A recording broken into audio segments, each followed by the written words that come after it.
We lived in a one-cabin house. We had no electricity or water or anything, so we lived off the land, and we hauled water from the river. We used cottonwood. We had wood stoves in the home, and a lot of times we had to hunt for our food. And we knew that life wasn't easy, but we lived a hard life, so we're prepared for it.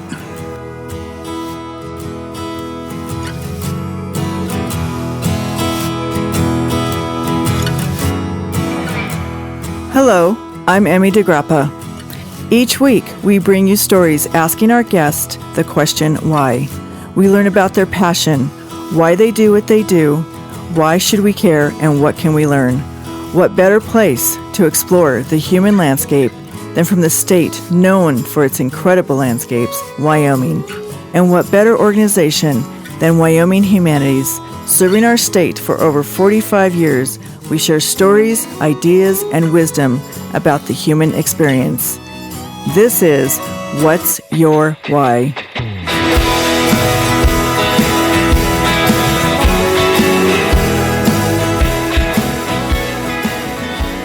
Today, we are talking to Marlin Spoonhunter. He is a tribal leader for the Northern Arapahoe tribes. Welcome, Marlin. Good morning. Is that a good way to describe you and what you do for the Wind River Reservation? Is that you're a tribal leader? Yeah, but I'd like to take part a lot in my community. And what makes someone a tribal leader? Well, there's different ways. Educationally, if you go off to school and return, and you get one of the director's jobs for some of the programs on a reservation, then you're kind of considered a leader. But then there's also our tribal council, where you can be elected as a leader, from your community. And in our tribe, we have 6 who we call councilmen. They get elected every 2 years. Okay, and those are your council members. Yeah. Where did you grow up? I grew up on the Wind River Indian Reservation in a little area called 17 Mile. It's a little community between the communities of Arapahoe and Ethity. And when you grew up, what was your experience? What is it like to grow up on the reservation? How would you describe that?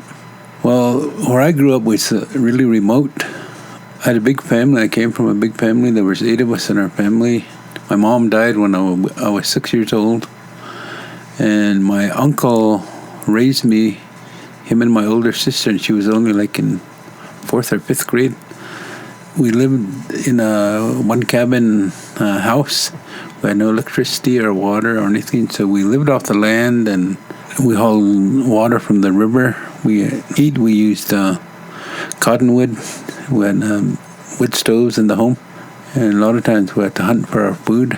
And so it was real, it was tough growing up like that, but also promoted a lot of values, for myself and some of my brothers and sisters as we grew up, and we knew that life wasn't easy, but we lived a hard life, so we're prepared for it. What made you want to go to school and further your education? Well, my uncle that raised me, he only went to 8th grade, and back in those days our men would only go to 8th grade, then they would look for jobs, and that was like in the 1940s, 50s, and even the 60s. And my uncle would always tell me, Marlin, you need to graduate from high school. And then he told me that when I was like in 4th grade. Later on, that 4th grade, that summer, we were sitting around at our home, and he says, Marlin, he said, you know what, I think you're going to have to graduate from college. He said, because things are going to change by the time you're 18 years old and you graduate, so you need to get a college degree. He said, you have to get this degree they call a bachelor's. He went like that. Now, when I was in 5th grade, he told me again, he says, well, Marlon, he says, I don't think when you get to be that age in college, he said, I think you need to get a master's degree. He said, because you can get a master's degree like your cousin that lives down the road here, Marlin Spoonhunter. He said, she's the first Arapahoe woman to ever get a master's degree. He said, so I think that's what you have to do. I was told about education ever since I was, really young, and that's why, I was able to, that was a goal that I fulfilled, throughout my lifetime. And what are your degrees in? I have Associate of Arts degree from Haskell Indians Nations University, which used to be just called Haskell Indian Junior College, in liberal arts.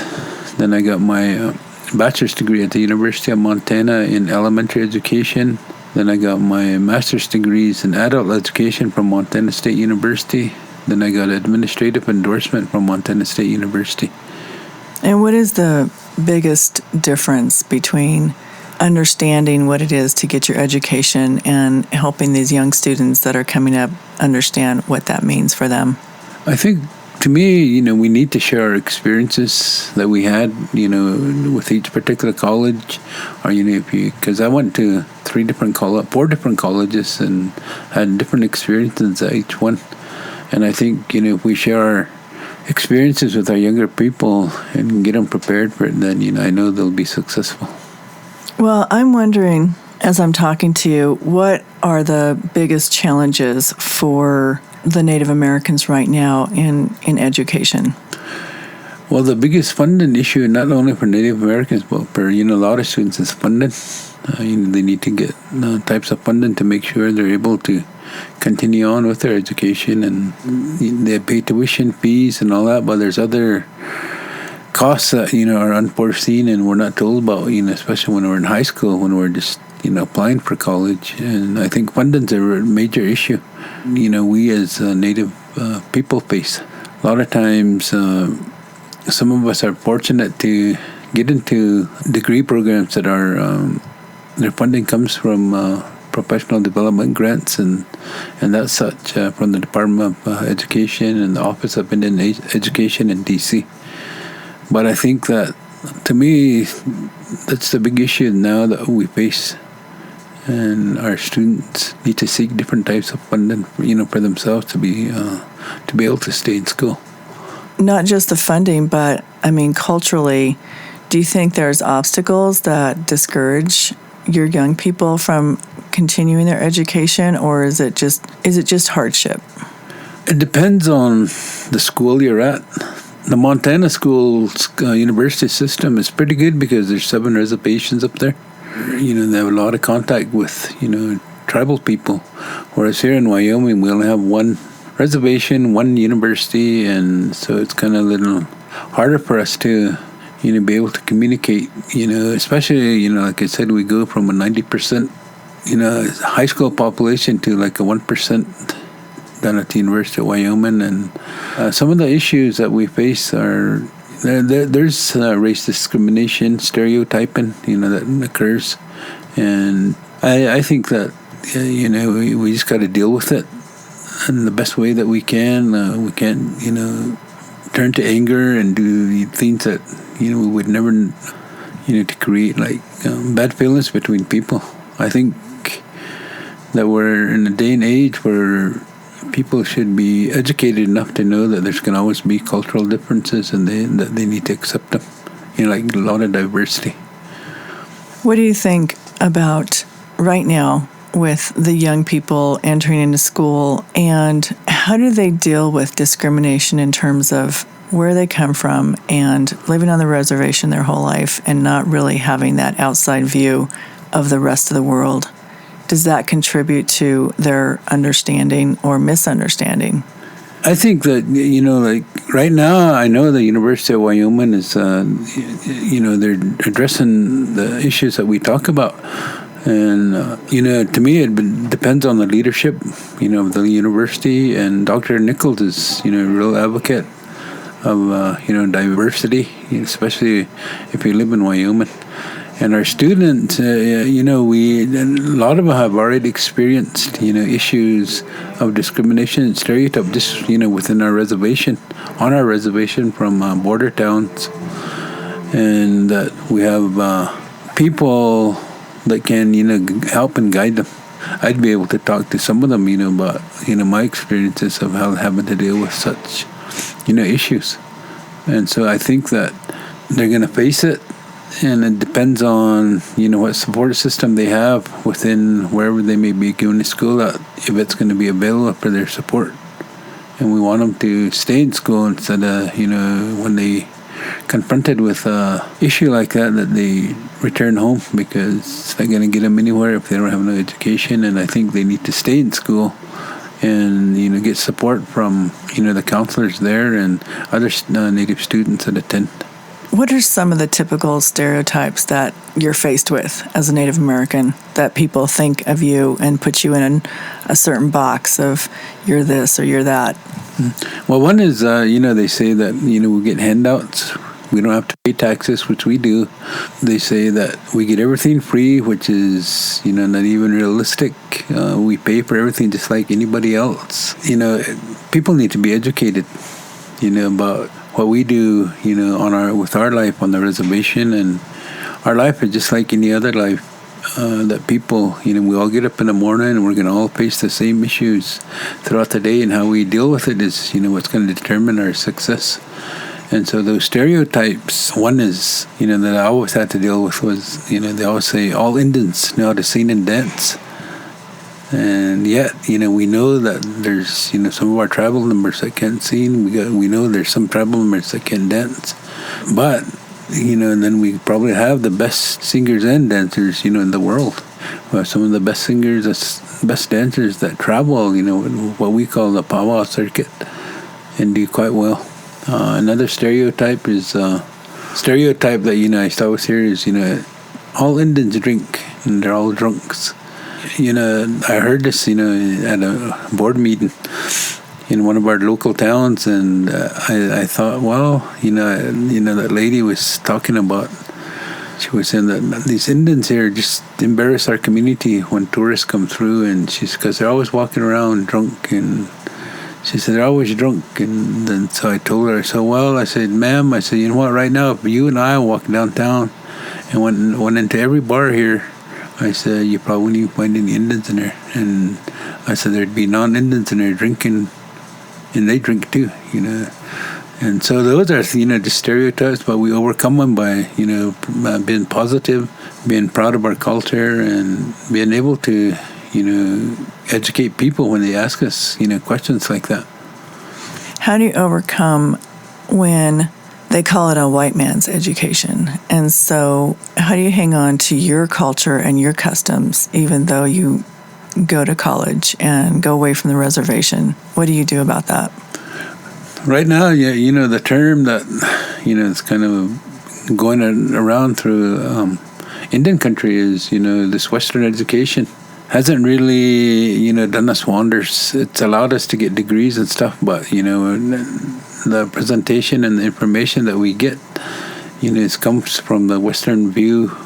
And Native people that are educated now, especially with tribal colleges and universities, they're creating, our own indigenous way of knowing, and being able to teach our own knowledge to college students that do attend, tribal colleges, and some are even, helping out mainstream universities about, presenting, our information. And a lot of it changes, though, because, a lot of the history books that were written, weren't from, our perspective, but from different authors. And so today, it's different because, we have Indian authors that can write, about our way of life and how things are totally different from what was written in the previous decades before, we started getting our own authors, lawyers, and, those types of people that are able to show the rest of the world that, we are different, we are unique, and, we are way more educated than we ever were. And I'm just wondering, when you're out there in the world, do you share as much as you can about your culture to non-natives, that you can cross a bridge or build a bridge between people? How do you do that? To me, if they ask, and they ask like, in a respectful way, I'm always willing to share, some of the information that they're seeking, because to me, it's teaching them, about our way, but it's teaching them, in a good way, and if they're going to be respectful, with their questions to me, I need to be respectful back and share the information that they might want to know. And, there's lines that are drawn, especially, for us as Native people, when we reach that line, we need to stop, because especially when it comes to our religion and ceremony. Okay, so there's certain things that you keep sacred that are just part of your own personal culture that you don't share, that no one can really understand. Yeah, that's why I say, you need to draw the line and know, how far you can go with sharing, some of our private information, or, for us as Native peoples that have helped us survive. What is the difference between a tribal college and a mainstream university? Most of them offer 2-year degrees. There's a few that might offer, 4-year degree, and there's a couple that offer a master's. And are tribal colleges just on the reservation? Majority of them are just on the reservation, and they were created so that we could address our own needs of higher education, on our, within our own communities. And we focus a lot on our, our tribal languages and our history and culture and our way of life. When you go to a tribal college and get a degree, is it a degree in sociology, psychology? What is the difference? Yeah, it's just like, whatever degree program a student prefers to take, that's a degree they'll get, like, psychology, or some just go into Native American studies. There's some students that go into business, they're just like any other 2-year college that, offer, probably about 10, 15, 20 different types of degrees. What is your specialty, or maybe not specialty, but what is your experience on the Wind River Reservation that you are cultivating for your people? Is it the language? What do you think Well, right now, the tribal college, a lot of people, come over, and mainly it's for seeking information about our language. And, our statistics are really, not that great. Just for example, in 2007, we had about a little over 9,500 and some enrolled members, and out of that 9,500, there was only 242 fluent speakers, and they were all 55 and over. Then last year, in 2017, they had a meeting in Denver, and those that were there, they were trying to identify all the fluent speakers that were left, and this was 11 years later, and they could only identify less than 50, and fluent speakers. And so a lot of the community members, they come to the college, wanting to learn, or they want to know if we have any information on the language that we can share with them. And, we give them, some of our lessons, we give them dictionaries. And fortunately, right now we have a site that where we're able to go to through the University of Colorado. And there's a linguist down there that's worked with our tribe for over 30 years. His name is Dr. Andrew Kyle. And he's done a lot of research along with one of our former Arapahoe Culture Commission officers, who was Alonzo Moss, who passed on, but he worked and shared a lot of information with Dr. Cal. So they have a whole website, and it's really neat. And to me, I think that a lot of people, if they learn how to use it, they can even teach themselves Arapahoe. Well, I've heard that when you learn somebody's language, you learn their heart, because that's where it comes from. Yeah, to me, I think that language is there, and anybody that wants to learn it, it does come from the heart. And if you really want to learn the language, you can. The big question that we always, or excuse, I should say, that we get is people say, I don't have time. And if you're going to learn the language, you need to find time. And then because it's there, our language identifies us who we are as Hainana-Ina, as Arapahoe people. And it also helps in our Hainana-Ina-Ina-Tit, which is our Arapahoe way of life. So you are fluent in Arapahoe? No, I'm not. I'm semi. I am a semi-fluent speaker. I worked in Montana for over 26 years, and I moved back home, and I started taking the language and learning it. And so I've only been, re-exposed to it over the last 11 years. And so I'm still learning just along with, all those that want to learn. but it's a powerful language. It's a living language. And, I'm really proud to be, Arapahoe. Oh, that's beautiful. Tell me something in Arapahoe. I want to hear your language. When I meet people, and when I speak to groups, other than our tribal members, is, I do an introduction. And I say, Niyake, nanana pa'a ni ehi nita. That's ka nasi not ne ni enata eti. Ni jasti na ne hawa na so nenati no e nana eti. Had ni si tano had ni niya na hina ti. Had ni debiti na tayana ne se ne te ena. No henan eti batana. And what did you just say? I said, good morning. I said, my name is Whistling Thunder Eagle. Years ago, my uncle, whose Arapahoe name, they called him Sue, not Ne, used to speak Arapahoe to me and my siblings, and we used to listen, but we would never speak it. So now I'm learning the language, and when I catch on to it, I'm going to help my children, my grandchildren, my tribe, my people learn the language, because this language will help us in our Arapahoe way of life, and our language is sacred. Oh, thank you. Thank you for being here. Thank you so much. Appreciate it.